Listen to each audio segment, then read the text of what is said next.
So that takes me to my final review that I want to talk about, which is a film that had the fifth installment of this franchise actually came out last year, 2022.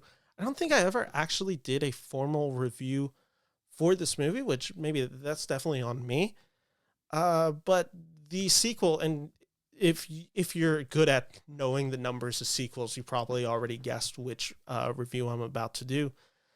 This is Scream 6. This is my review for Scream 6. And this one's actually a little bit more important to me that I give some backstory to this. So let me just say, I'm not the biggest Scream fan. Out of all the kind of iconic horror genres, this property is the one that I kind of mess with the least. I much prefer the Friday the 13th. I much prefer the Halloweens, the Exorcist, the Evil Deads, all of that. Scream's just not really my type of movie. And I really did not like Scream 5 from 2022.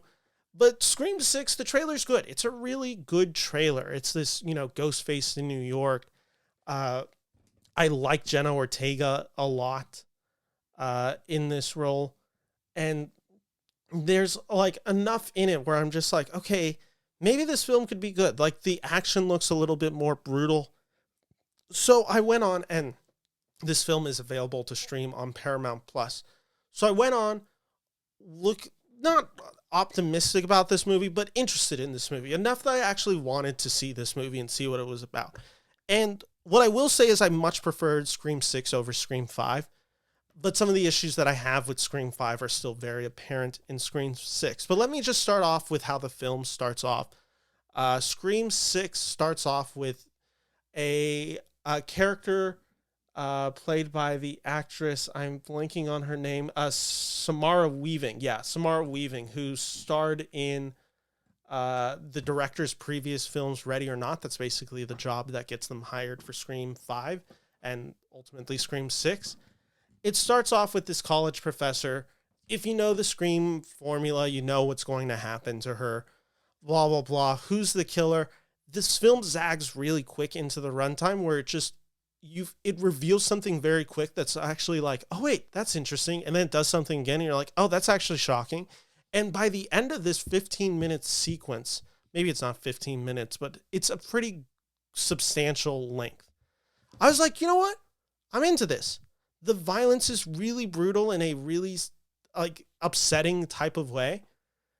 The humor is clicking for me. The meta-ness of the commentary, because I should mention Samara Weaving's character, Laura Crane, is a film professor. And with the meta-ness text of Scream, that whole stuff is working for me. So I'm like, okay, I'm actually getting into this movie. And then we cut back to the original gang from Scream 5.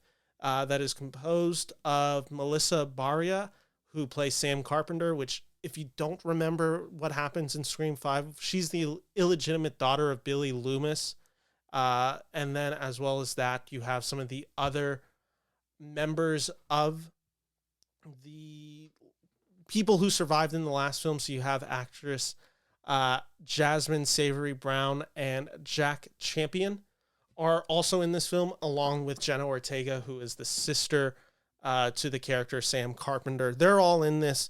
They basically start getting wind that someone is dressing up as Ghostface and killing people. And I should also mention that these characters have all moved to New York. I think they're all there for college or just something like that. And they obviously start to panic because it's Ghostface, and Ghostface kills people like them. And the film at that point becomes a very traditional Scream film. What I liked that Scream 6 had to offer was when this film uses its New York setting, it uses it to the utmost degree. There's two scenes that stand out to me in this film. One of them is in a bodega.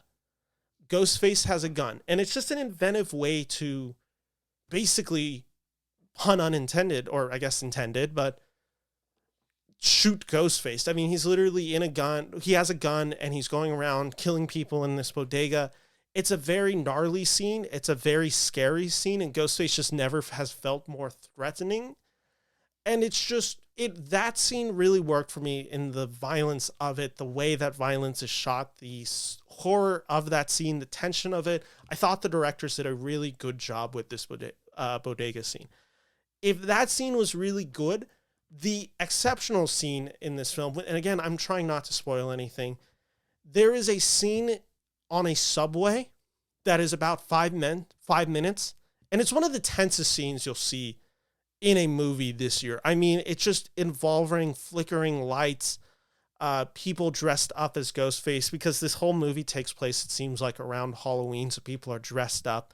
It's a very tense scene, and the direction of it's perfect. The lighting of it, the fact that you have these flickering lights, the noise of the subway, the harsh stops, the movements, everything feels so choreographed, where all the movements, it kind of takes your breath away, and you're able to be in that scene with these characters, and it's done to just impressive degree. This is like maybe one of the top 5 scenes in a Scream movie, if not even higher than that. It's a really well done scene.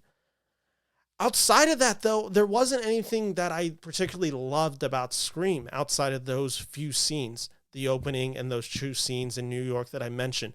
The film doesn't really take advantage of its New York setting. I wanted it to do that more. And it also comes back to the issue that I had with the Scream 5. I think Melissa Barrera is much better as Sam Carpenter in this film. I think she's grown into this role much better, because I thought she was really bad at Scream 5. She's still not as good. And Jenna Ortega's very good in this film. So it's even bigger juxtaposition when you have Jenna Ortega being so good in kind of acting laps around Melissa Barrera. Everyone else in this film, I can kind of give or take. The other 2 surviving characters from the previous films, Jack Champion and Jasmine Savory Brown, whose characters are respectively Ethan and Mindy, I could have done without these characters.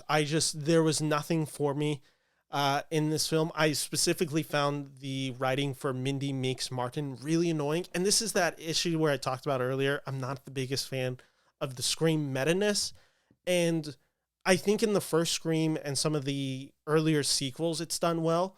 But there's this whole, Scream 5 and Scream 6 does it to a really obnoxious degree.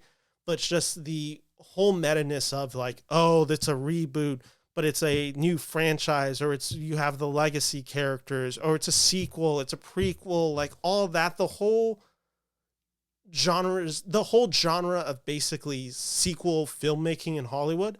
It just really bothered me in this film. And I think this one feels very overwritten.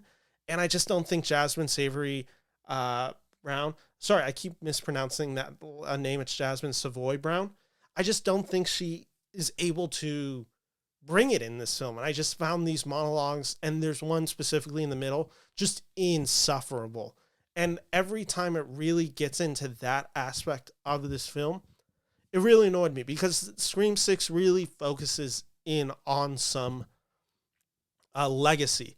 It's a very much aware of the history of Scream, and it really presents it to you very directly in this film, with basically the history of Ghostface.